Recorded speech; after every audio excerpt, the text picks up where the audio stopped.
Hello, everyone, and welcome back to the New Hampshire Business Show. My name is Chris Pastrana, and today we're here with Amy Samson of Almorinda Photography. How's it going? Doing well. How are you? Doing really well. So tell me a little bit about yourself. Oh, I should have known that question was coming. Yeah, take the first one.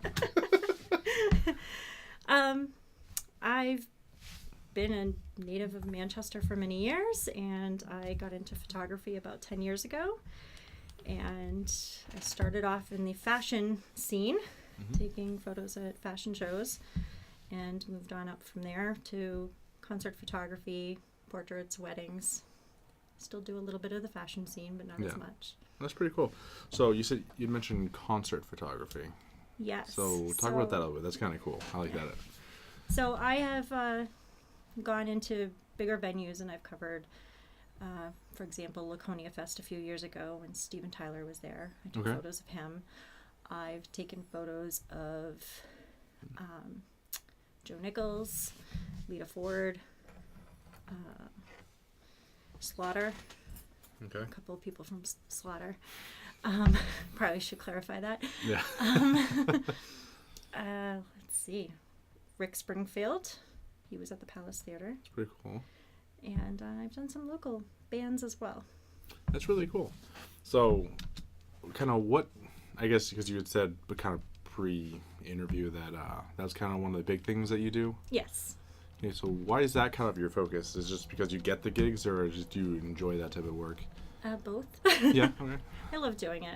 I love the entertainment, and it works out nicely because it's a Friday or Saturday night. I have fun, as well as everybody else that's attending a concert. Yeah. The only difference is I'm taking photos of it, and it's great capturing people on stage doing what they love to do while I can do what I love to do and be able to share that with people. That's really cool. I like that. That's pretty awesome. Okay, so let's talk a little bit about your business, which is Almorinda Photography. Yes. So when did that all start? So about 10 years ago, I actually partnered up with another photographer. We did some photography gigs, weddings, and portraits. And then I branched off on my own. I was more into the fashion at the time, and also concert photography. Yeah. And that was where I wanted to keep my focus, along with keeping the portrait and wedding side of things. And it just grew from there, just word of mouth. Concert photography didn't come until later. I'd say about 2011. Okay. It's probably, actually, yes, it was my first. I covered, I met someone at a bar one night. We were just talking, and he said, come check out this band. I went to go check out the band, brought my camera, took photos. Was mortified when I got home because I thought I did a horrible job, and I'm sitting there trying to fix the photos, editing them, and I sent them back, and the band ended up loving them. And I said, well, that's something I need to perfect, and I just kept going back and just kept going from there. And that part of my photography business has built up quite a bit. So that's pretty cool. I like that because I've spoken to a lot of photographers throughout my years of doing the show, and a lot of them do weddings. That's kind of a big one because they can charge a lot for it. Yes. And they can make a good amount of money on in one or two goes. But concert photography is interesting. Is that fairly lucrative, or is it an industry that a lot of people are even in? It's not very lucrative, unfortunately. Especially when you're covering local acts. I mean, they're doing what they can to make money. Yeah. Some bands don't make a lot of money covering shows. Singing at shows or playing, and which is too bad because they really pack a venue and they should be making a good amount of money, but they don't. So 9 times out of 10, what I do is I help them out. I keep my costs low when I cover them. Sometimes if I'm free on one night, I'll just show up and just start taking photos of a band, and I'll give them my card and say, reach out to me, and I'll edit a few and give it back. And they're very appreciative of that. Yeah. And most of the business I get from them is when they're trying to do branding. Okay. So when they're putting together flyers for their upcoming shows, they don't want the cell phone photo to present. Yeah. They want something much more Nice. professional to show, to get their name out there as a band. And that's where I come in. So then I will say, okay, let's all meet together. We'll work on what you're looking for. And go from there. That's pretty cool. I've always liked the more indie, kind of like not mainstream scene. I think I've always liked that as far as musicians. So it's pretty cool. Yes. That's awesome. And I've actually traveled to Tennessee and covered one of the artists that I work with, Tom Dixon, well known up here in New England, moved to Tennessee, as well as my mother. She moved in a different part of Tennessee. But so when I visit her, I take time to also take photos for him as well. And that helps him with his branding because he needs photos in Tennessee to market in Tennessee. Yeah. And then when he comes back for shows here, we take photos when he's in New England as well. So it works out. That's pretty cool. Yes. I like that. Yeah, it's kind of like, you're helping them with their marketing. That's pretty cool. Yes. It's a very unique area to be in. Not a lot of photographers do it, and those that do, most of them are, especially when I covered Laconia Fest, most of the photographers that were in the photography pit, as they call it, were working for a media outlet. So they have their own focus, and I'm more focused for the band. At that time, I was more or less taking photos for myself for my marketing purposes, saying, hey, look who I covered, Steven Tyler. Yeah. That was more where it was for me, but I was also there covering local bands, and they were the ones that got me in, so that's how I got in there. That's pretty cool. Now, is there a lot of challenges with that type of work as well? Because I know we're probably talking about concerts a lot, but that's okay. I don't mind. I know I've spoken to other photographers, and when I talk about weddings, sometimes the lighting's different, but I can only imagine it being kind of crazy and hectic at a show. Yes, because you never know what you're going to walk into for lighting unless you know the venue pretty well. And there have been some venues where I've had photographers say, if you could shoot here, you can shoot anywhere. Yeah. But lighting can be a challenge depending on the venue. Some venues keep it really dark. Some have crazy lighting all over the place, but you just do your best to work with it. And if you're there for a little while, you make it work. That's pretty good. You ever have any instances of the fans getting a little too riled up and screwing up your shots? I've had that too, and I've had some that have had a little bit too much alcohol and walk in front of me making faces, and I just laugh because now I'm seeing up their nose because they're in my camera lens. But I just entertain them and say, okay, I got you, and just move on. But 9 times out of 10, I don't do anything with those. If I happen to catch something, I delete it, because if I were to post that, 1, it wouldn't be professional of me, and 2, they're most likely going to ask me to take it down anyway because they don't remember doing it. So that's too funny. I have had it, but I usually wipe it out. That's too funny. Oh, that's funny. All right, so I guess compared to other things like a wedding, so weddings and concerts and stuff like that. So what are some of the big differences there, besides the apparent obvious ones?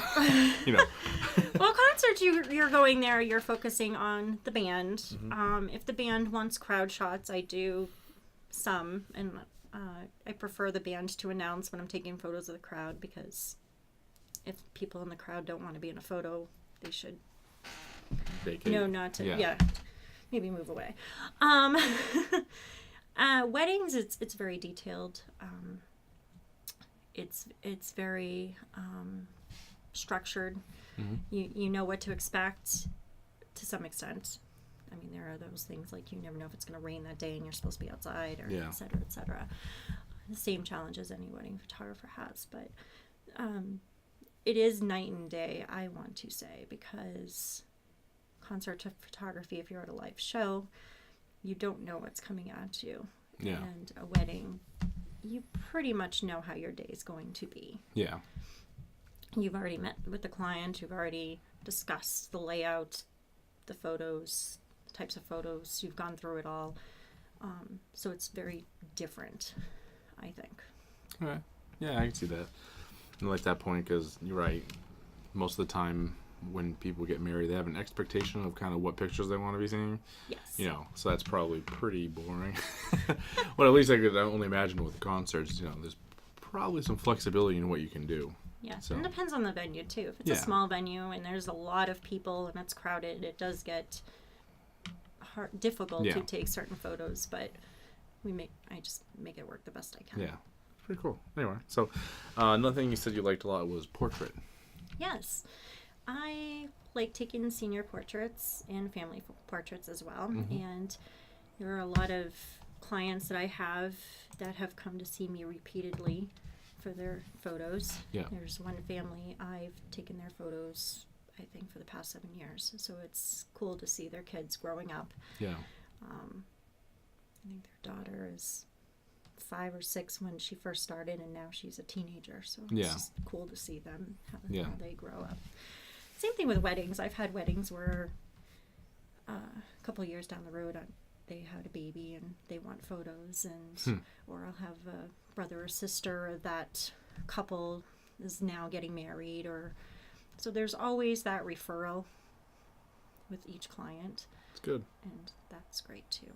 Yeah, definitely. Keeps it simple, and it's not as chaotic as concert photography can be. But so, with the exception of the instance, I can't even talk tonight. With the exception of the instances where you go down to like Tennessee and stuff, do you typically operate out of like Southern New Hampshire? Yes, I stay in Manchester and South area. Okay.